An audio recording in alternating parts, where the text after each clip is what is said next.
CBSE 7ஆம் வகுப்பு பாட புத்தகத்திலிருந்து முகலாயர்கள் மற்றும் சுல்தான்கள் குறித்த பாடங்களை ஒன்றிய அரசின் கல்வி வாரியமான NCERT முழுமையாக நீக்கியுள்ளது சர்ச்சையை ஏற்படுத்தியுள்ளது. ஒன்றிய அரசின் கீழ் செயல்படும் தன்னாட்சி அமைப்பான தேசிய கல்வி ஆராய்ச்சி மற்றும் பயிற்சி நிறுவனமான NCERT-யின் செயல்பாடுகள் சர்ச்சையை ஏற்படுத்தியுள்ளன.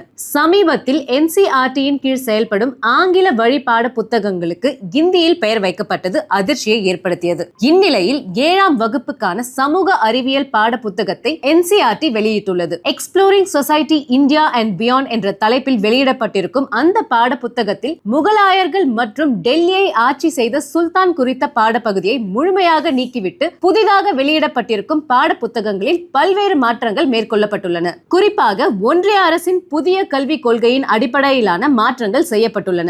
முகலாயர்கள் மற்றும் சுல்தான்கள் குறித்த பாடப்பகுதிகளை நீக்கிவிட்டு மகதா, மௌரியா போன்ற பண்டைய இந்திய சாம்ராஜ்யங்கள் குறித்த பாடப்பகுதிகள் இணைக்கப்பட்டுள்ளன. அது மட்டுமின்றி பூமி எப்படி புனிதமாகிறது என்ற பாடம் இணைக்கப்பட்டு அதில் இந்தியா மற்றும் உலகம் முழுவதும் உள்ள பல்வேறு மதங்களின் புனித தலங்கள் குறித்து விவரிக்கப்பட்டுள்ளன. புனித பூமி, கும்பமேளா போன்ற தலைப்புகளிலும் பாடங்கள் இணைக்கப்பட்டுள்ளன. இந்த நடவடிக்கை சர்ச்சைக்கு உள்ளாகி இருக்கும் நிலையில் தற்போது வெளியிடப்பட்டுள்ளது முதல் பகுதி மட்டுமே என்றும் விரைவில் 2ஆம் பகுதி பாடப்புத்தகம் வெளியாகும் என்றும் NCERT வட்டாரங்கள் தெரிவித்திருப்பது அதிர்ச்சியை ஏற்படுத்தியுள்ளது.